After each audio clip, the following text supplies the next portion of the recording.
President Trump, Biden aides who used to work here are in talks with Republicans in Congress to go and testify about what they did or didn't do to possibly conceal President Biden's decline.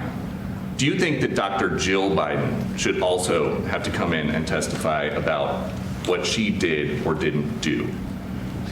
Well, I hate the concept of it. It's the wife of a man who was going through a lot of problems, and everybody that dealt with him understood that. And I guess it came out during the debate loud and clear. That was the biggest signal of all.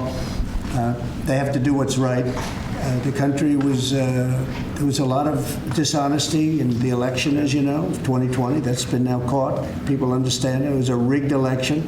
And when you go further out, when you see the autopen, I mean, I think the autopen is going to become one of the great scandals of all time, because you have somebody operating it or a number of people operating. Because I knew Joe Biden. Joe Biden wasn't in favor of opening up borders, letting 21 million people into this from prisons and mental institutions and gang members. He wasn't into that at all.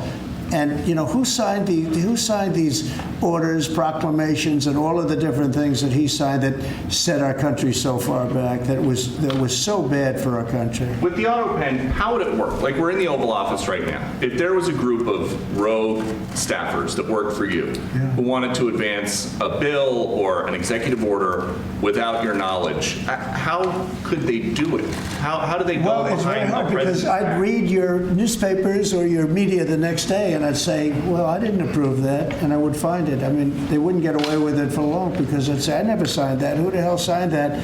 Autopens, to me, are used to sign letters to people, because we get, I think they said 20,000 letters a week, and you like to be able, when somebody takes the time to write a letter, it's nice to sort of write back.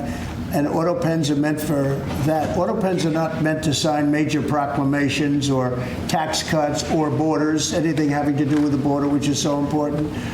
And if it happened on my watch, I would be able to see it, because the next day or sooner I'd be reading about something that I knew nothing about, and who the hell signed this? So I almost never use the autopen. In fact, yesterday I was signing about 81, I think it was 81 proclamations and statements to people that I think should be signed by us. I think when you write letters to foreign dignitaries or presidents or prime ministers, you should be signing those letters, not done with autopens.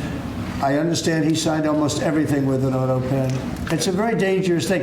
It really means you're not president. Whoever operated the autopen, and we think we know who that is, and it was actually more than one person, but that's not what the presidency is all about. I hardly used it. Hey, it's Will Cain. Click here to subscribe to the Fox News channel on YouTube. It's the best way to get our latest interviews and highlights. And click to subscribe to the Will Cain podcast for full episodes right now.